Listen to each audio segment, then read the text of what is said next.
आगे भगवान श्री सुखदेव जी वर्णन करते हैं। एवमे तत्पुरा पृष्टो मैत्रेयो भगवान किल क्षत्रावनं प्रविष्टेन त्यक्त्वा स्वगृहमृद्धिमत्। कहते हैं परीक्षित, जिस प्रकार से तुमने आज मुझसे प्रश्न किया है ऐसे ही प्रश्न एक बार श्री विदुर जी महाराज ने मैत्रेय जी से भी किया था। परीक्षित ने कहा, कब ये प्रश्न किया था, कृपा करके बताइए, कैसे उनकी भेंट हुई और उनका क्या संवाद हुआ, वो कृपा करके सुनाइए। तब भगवान श्री सुखदेव जी कहते हैं, ये उस समय की बात है जब धृतराष्ट्र को समझाया है विदुर जी ने कि पांडव उनको उनका राज्य दे दो, लेकिन उनको जब समझ में बात नहीं आई, यहाँ तक कि विदुर नीति का उपदेश दिया, सनत सुजात जी के द्वारा उनको उपदेश दिलाया, लेकिन फिर भी जब उनको बात समझ में नहीं आई और दुर्योधन ने ऊपर से अपमानित भी किया विदुर जी को, तब विदुर जी वहाँ से छोड़ करके हस्तिनापुर चले गए, वन में विचरण करने लगे। उस समय वन में विचरण करते करते बहुत वर्ष बीत गया। इधर पांडवों का तब तक राज्य भी हो गया, इतना ही नहीं यदुवंश का विनाश भी हो गया। तब विदुर जी को ये सूचना मिली उद्धव जी के द्वारा। वृंदावन में उद्धव जी से भेंट हुई और उद्धव जी ने जब बताया कि भगवान ने अपनी लीला स्मरण कर ली है, विदुर जी बड़े व्यथित हुए और श्री उद्धव जी ने बताया कि भगवान ने हमें अपना दिव्य ज्ञान प्रदान किया, जिसको भागवत कहते हैं, और उसको प्राप्त करके मैं अब बद्रिकाश्रम की ओर जा रहा हूँ। श्री विदुर जी ने कहा कि हमें भी वह दिव्य ज्ञान प्रदान कर दीजिए। तब श्री उद्धव जी कहते हैं, वह दिव्य ज्ञान आपको मैत्रेय जी प्रदान करेंगे, क्योंकि भगवान ने हमने ही श्री मैत्रेय जी को आज्ञा दी कि यह दिव्य ज्ञान विदुर जी को सुना देना, अर्थात इस भागवत का उपदेश विदुर जी को कर देना। तो आपको इसके लिए श्री मैत्रेय जी की सेवा करनी चाहिए। सुन करके श्री विदुर जी बड़े हर्षित होकर के वहाँ से हरिद्वार गए हैं मैत्रेय जी के पास। मैत्रेय जी के पास जाकर के चरणों में वंदन किया और श्री मैत्रेय जी से प्रश्न किया, हे भगवन, सुखाय कर्माणि करोति लोको न तै सुखम मान्यदुपारमं वा विन्देत भूयस्ततेव दुःखं यदत्र युक्तं भगवान वदेन्नः। जीव मात्र स्वभाव से ही सुख के लिए ही कर्म करते हैं, लेकिन फिर भी उनको दुख की प्राप्ति बरबस हो जाती है। तो कृपा करके बताइए, जीवों की दुख की निवृत्ति का एकमात्र उपाय है। दुख उनके जीवन में क्यों है? बोले, जनस्य कृष्णाद विमुखस्य दैवाद अधर्मशीलस्य सुदुखितस्य। भगवत विमुखता के कारण जीवन में अधर्म की प्रवृत्ति है और अधर्म ही उनके दुखों का कारण है। सीधी बात है। यदि भगवत विमुखता उनकी समाप्त हो जाए तो उनकी अधर्मशीलता समाप्त हो जाएगी, और अधर्म जीवन में नहीं रहेगा तो दुख भी अपने आप नहीं होगा, क्योंकि अधर्म का ही फल होता है दुख। और भगवत विमुखता दूर करने का सर्वोत्तम साधन है भगवत कथा। तो इसलिए कृपा करके भगवान के चरित्रों को सुनाइए। सुन कि भगवान ने सृष्टि कैसे की, और कृपा करके इसका सारा चरित्र हमें सुनाइए। तब श्री मैत्रेय जी कहते हैं, तुमने बहुत सुंदर प्रश्न किया है। देखो, भगवान पहले अकेले ही थे। भगवान ने जब संकल्प किया सृष्टि का, तो सबसे पहले अपने आप से माया को पृथक किया। माया ने महत्तत्व को जन्म दिया, महत्तत्व ने अहंकार को जन्म दिया। अहंकार 3 भागों में विभक्त हुआ, सात्विक, राजस और तामस। सात्विक अहंकार से इंद्रियाधिष्ठात्री देवता उत्पन्न हो गए। राजस अहंकार से ज्ञानेंद्रियां, कर्मेंद्रियां उत्पन्न हो गई, और तामस अहंकार से 5 तन्मात्राएं उत्पन्न हो गई। भगवान ने आकाश में दृष्टि डाली, वायु की उत्पत्ति हुई। फिर अग्नि, जल और फिर पृथ्वी की उत्पत्ति हुई। इस प्रकार से भगवान ने सृष्टि निर्माण किया। और फिर भगवान ने स्वयं ही पहले स्वरूप धारण किया और स्वरूप धारण करके हजारों वर्ष तक भगवान जल में ही शयन करते रहे, इसलिए उनका नाम पड़ा नारायण। और उन्हीं नारायण के नाभि से कमल उत्पन्न हुआ, जिस पर ब्रह्मा जी उत्पन्न हुए।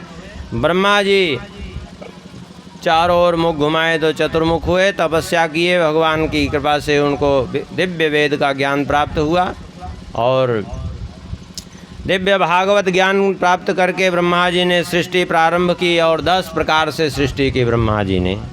ये 10 प्रकार से सृष्टि कैसे की?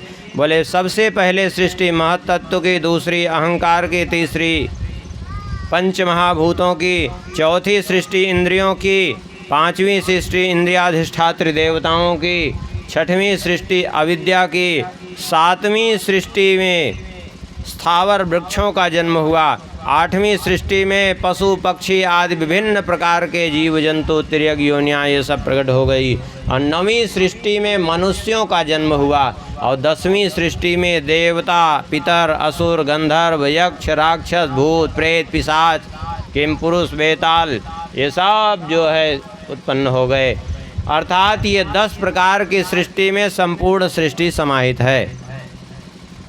इस प्रकार से ब्रह्मा जी ने 10 प्रकार से सृष्टि की और इतना बड़ा सृष्टि का विस्तार हुआ। और इन जीवों के रहने के लिए ऐसी व्यवस्था भगवान ने की अलग अलग, एक साथ रहते हुए भी कितनी विचित्रता है भगवान की लीला। देखिए, एक साथ रहते हुए भी सबको समय का अलग अलग भान होता है। आप कहेंगे कैसे? एक ही सूर्य, एक ही चंद्र, एक ही पृथ्वी, एक ही वायु, सब कुछ एक, लेकिन फिर भी देखिए विचित्रता। मनुष्य के एक ही दिन में बैक्टीरियों की कितनी पीढ़ियां बदल जाती हैं, लेकिन फिर भी उनको अपना जीवन 100 वर्ष के समान व्यतीत होता है। उसी में वे जन्म लेते हैं, उसी में वे बढ़ते हैं, उसी में वे बच्चे पैदा कर देते हैं, अंडे दे देते हैं, बच्चे दे देते हैं, सब कुछ करके, और उसी में वृद्ध होकर मर भी जाते हैं। मच्छर मक्खी भी पैदा होते हैं, कुछ ही समय का उनका जीवन रहता है, कुछ ही दिनों का, लेकिन उनको भी अपनी आयु पूर्ण 100 वर्ष की तरह प्रतीत होती है। ये विचित्रता है। देवताओं के एक ही दिन में मनुष्य का 1 वर्ष व्यतीत हो जाता है। देवताओं का जब दिन होता है तो पृथ्वी लोक पे उत्तरायण मनुष्यों का होता है, और देवताओं की रात्रि होती है तो यहाँ दक्षिणायन होता है। लेकिन ऐसे देवताओं का देखा जाए तो देवराज इंद्र के एक ही दिन में यहाँ तो पूरा वर्ष व्यतीत हो रहा है, और ऐसे देवराज इंद्र भी ब्रह्मा जी के एक दिन में 14 बदलते हैं। ब्रह्मा जी के एक दिन में 14 इंद्र बदलते हैं। सोच लीजिए ये क्या तमाशा कर रहे हैं।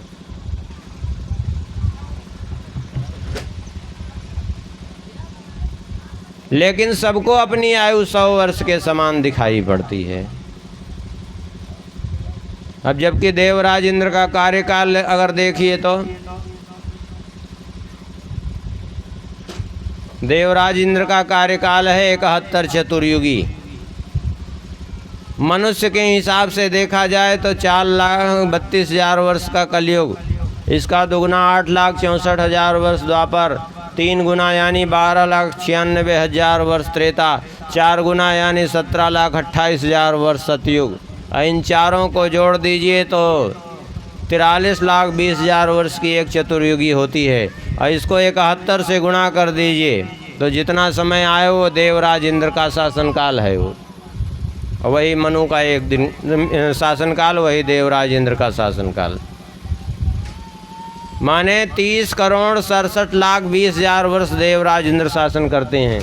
उनका कार्यकाल रहता है। और ऐसे देवराज इंद्र भी ब्रह्मा जी के एक दिन में 14 बदलते हैं, सोच लीजिए। माने ब्रह्मा जी के एक दिन में धरती लोक पे 1000 चतुर्युगी व्यतीत होती है। माने ब्रह्मा जी के 12 घंटे में धरती लोक पे कितना समय व्यतीत होता है? 4 अरब 32 करोड़ वर्ष। ब्रह्मा जी के 1 मिनट में धरती लोक पे 60 लाख वर्ष बीत जाते हैं, सोच लीजिए। अब मनुष्य की क्या गणना है, कहाँ कहीं कोई ठिकाना है मनुष्य का ब्रह्मा जी के सामने? झूठा अभिमान लिए भले ही घूमे वो। अरे ब्रह्मा जी के सामने जैसे हम लोगों के एक दिन में बैक्टीरियों की कितनी पीढ़ियां बदलती हैं, 10-20 पीढ़ियां बदल जाती हैं, ऐसे ब्रह्मा जी के एक दिन में देवराज इंद्र की 14 पीढ़ी बदल रही है। तो ब्रह्मा जी के सामने तो देवराज इंद्र भी बैक्टीरिया ही हो गए, बैक्टीरिया के समान हो गए। तो मनुष्य की क्या गणना है उसके सामने, सोच लीजिए। और ऐसे ब्रह्मा जी भी जो है 100 वर्ष ही उनका जीवन है। ऐसे ब्रह्मा जी भी 100 वर्ष माने 4 अरब 32 करोड़ वर्ष का दिन, 4 अरब 32 करोड़ वर्ष की रात्रि, अर्थात 8 अरब 64 करोड़ वर्ष का पूरा उनका एक दिन रात। और इसको 100 वर्ष से गुणा कर दीजिए तो जितना समय हो ब्रह्मा जी का पूरा जीवन काल है। 31 नील 10 खरब 40 अरब वर्ष ब्रह्मा जी का जीवन काल, और ये 100 वर्ष का होता है। मनुष्य के हिसाब से 31 नील 10 खरब 40 अरब वर्ष। और ऐसे ब्रह्मा जी भी भगवान की पलक झपकते ही उनका समय पूरा हो जाता है। भगवान विष्णु के 24 मिनट में ब्रह्मा जी 1000 ब्रह्मा बदलते हैं, सोच लीजिए। क्या है ब्रह्मा जी की भी भगवान के सामने क्या विसात है? कोई विसात नहीं। यह है सृष्टि, सबके लिए अलग अलग भगवान ने काल का निर्धारण किया है। और पूरा सारी सृष्टि काल के अधीन है, अर्थात सभी समय के चक्र में परिवर्तित हो रहे हैं। सृष्टि का विस्तार किया ब्रह्मा जी ने, और अविद्या, अस्मिता, राग, द्वेष और अभिनिवेश की उत्पत्ति हुई। ब्रह्मा जी को अच्छा नहीं लगा, ब्रह्मा जी ने पुनः तप किया तो 4 पुत्रों का जन्म हुआ, सनक, सनंदन, सनातन और सनत कुमार। इनको आज्ञा दी सृष्टि करने की, इन्होंने मना कर दिया तो ब्रह्मा जी को क्रोध आया, और क्रोध अवस्था में ब्रह्मा जी के भ्रुकुटी मध्य से एक नील लोहित वर्ण के बालक का प्रादुर्भाव हुआ, रुदन करने लगा। बालक ब्रह्मा जी ने कहा तुम जन्म लेते ही रो रहे हो, इसलिए जाओ तुम्हारा नाम रुद्र होगा। वही हैं भगवान शंकर जी, बोलिए शंकर भगवान की। वैसे तो भगवान शंकर जी अनादि हैं, अजन्मा है, साक्षात परमात्मा है, लेकिन फिर भी सृष्टि के क्रम में ब्रह्मा जी के भ्रुकुटी मध्य से प्रादुर्भूत हुए, अजन्मा होते हुए भी। जैसे भगवान श्री राम जी साक्षात परमात्मा हैं, लेकिन दशरथ जी के पुत्र के रूप में जन्म लेकर के धराधाम पर आ गए। श्री कृष्ण साक्षात परमात्मा हैं, लेकिन वसुदेव जी के पुत्र के रूप में आ गए। ऐसे ही ब्रह्मा जी के पुत्र के रूप में भगवान शंकर जी प्रकट हो गए। बोलिए शंकर भगवान की। बोले जाओ सृष्टि करो।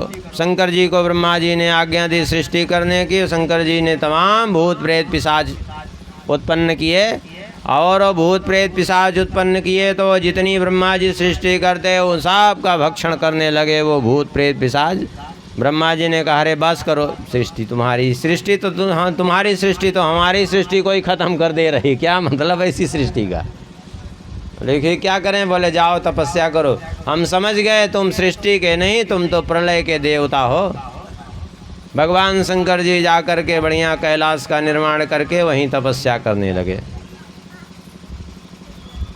इसके बाद ब्रह्मा जी ने 10 ऋषियों को उत्पन्न किया, मरीचि, अत्रि, अंगिरा, पुलस्त, पुलह, क्रतु, भृगु, वशिष्ठ, दक्ष और नारद।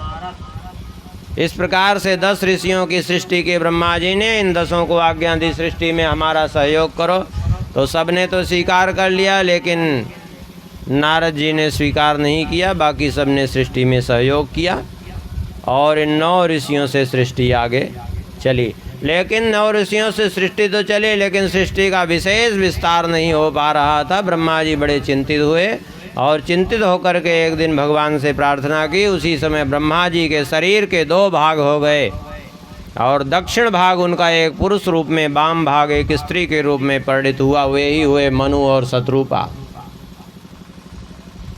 और इन्हीं से आगे स्त्री पुरुष के द्वारा सृष्टि का प्रारंभ हुआ। तो इनसे जो संतानें आगे हुई वे ही मानव कहलाए। मनु पुत्र होने से मनुष्य और मानव कहा गया। आजकल लोग मनु जी की निंदा करते हैं, कहते हैं हम मनु जी को नहीं मानते। ठीक है, नहीं मानते, बहुत अच्छी बात है, नहीं मानते। क्यों नहीं मानते? बोले मनु मानव नहीं हो तुम, इसलिए नहीं मानते। हाँ, तो जो मानव नहीं है तो मनुष्य के जैसे अगर रूप हो तो फिर मानव नहीं है, तो फिर दूसरा कौन है? बोले दानव है फिर तो। और देखा जाए जो मनु जी को नहीं मानते वास्तव में दानव ही हैं। जो शास्त्र को नहीं मानते वो दानव हैं। उनका आचरण देख लीजिए। राक्षस के कोई सींग पूंछ थोड़े ही होती थी, उनके कोई सींग पूंछ नहीं होती थी।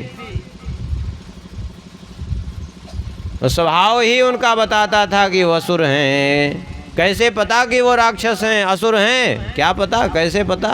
बोले माँ नहीं माँ तो पिता नहीं देवा, साधुन सन करवा महि सेवा। अरे सीधा सीधा पैमाना है भैया। आप माता पिता को मानते हैं, माता पिता का आदर करते हैं, देवताओं को मानते हैं, शास्त्र को मानते हैं, तो आप मनुष्य हैं। और यदि नहीं मानते हैं तो बोले आप राक्षस हैं। जिनके ये आचरण भवानी जान होते निश्चर अज्ञानी। बस सीधी सीधी बात है, अलग से कुछ सोचने की जरूरत नहीं है। कोई सींग पूंछ थोड़े ही लगी थी उनके, वो भी ऐसे ही स्वरूप में थे, बस अंतर इतना ही था। तो मनुष्य रूप में राक्षस ही हैं वो, सीधी बात। आप स्वयं ही विचार करिए, अपना अपना आकलन लगाइए कि हम मनुष्य हैं कि मानव हैं कि दानव हैं। अब ये अपना स्वयं अपने ऊपर लोग जिसको करना हो रिसर्च करते रहिए, वो हमारा विषय ही नहीं है, वो आपका स्वयं व्यक्तिगत विषय है। हाँ,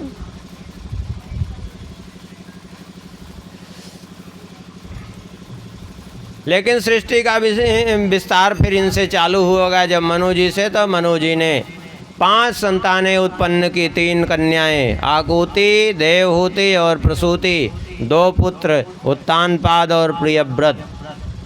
सृष्टि तो प्रारंभ हो गई, लेकिन एक दिन ब्रह्मा जी के पास आए मनु जी। बोले प्रभु अनर्थ हो गया। बोले क्या अनर्थ हो गया? बोले पृथ्वी डूब गई रसातल में, आप क्या करें? ये सृष्टि कहाँ टिकेगी? ब्रह्मा जी बड़े चिंतित हुए, भगवान का स्मरण किया। जैसे ही भगवान का स्मरण किया वैसे ही ब्रह्मा जी को छींक आई और ब्रह्मा जी के नासिका मध्य से, नासिका के छिद्र से एक बालक का प्रादुर्भाव हुआ। किस रूप में? मनुष्य बालक का नहीं, सूकर रूप शावक का प्रादुर्भाव हुआ। से सूकर शिशु देखते देखते विशाल रूप हो गया।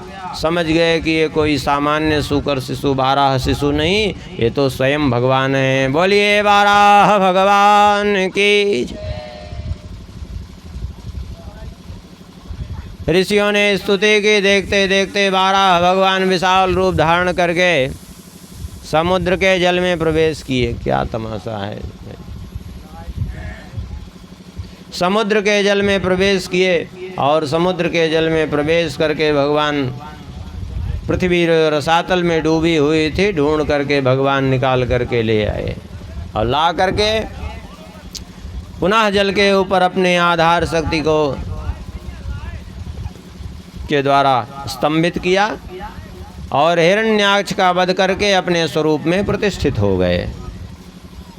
इतना सुनकर के विदुर जी ने मैत्रेय जी से कहा, हो गई कथा बाराह भगवान की? बोले हो तो गई। विदुर जी ने कहा, आपने तो इतने संक्षेप में 12 भगवान की कथा सुना दी कि कुछ समझ में ही नहीं आई। अरे कम से कम बताइए तो कृपा करके, ये हिरण्याक्ष कौन था, ये कहाँ से जल में आया, और ये इतना बलवान कैसे हुआ कि पृथ्वी को ही उठा के ले गया। कृपा करके इसका विवरण सुनाइए। तब श्री मैत्रेय जी कहते हैं, ये उस समय की बात है, एक बार की बात है, दिति कश्यप जी की पत्नी दिति, कश्यप जी बैठे अपने अग्निशाला में, संध्या काल की वेला थी। संध्या वंदन करने के लिए जैसे ही उद्यत हुए वैसे ही दिति पहुंची, और दिति ने जाकर के कहा, हे स्वामी मुझ पर कृपा करिए, मैं जो है अपनी बाकी बहनों को, बाकी सौतों को देख करके मैं व्यथित हूँ, क्योंकि सभी के संतान हैं लेकिन मेरे अब तक कोई संतान नहीं हुई है, तो आप हमें भी संतान प्रदान करिए, मैं भी तो आपकी पत्नी हूँ। कश्यप जी ने कहा, निश्चय ही तुम मेरी पत्नी हो और तुम्हें भी संतान पाने का पूर्ण अधिकार है, लेकिन तुम अभी भी चली जाओ हमारे पास से, क्योंकि जिस समय तुम आई हो ये उचित समय नहीं है, ये उचित वेला नहीं है।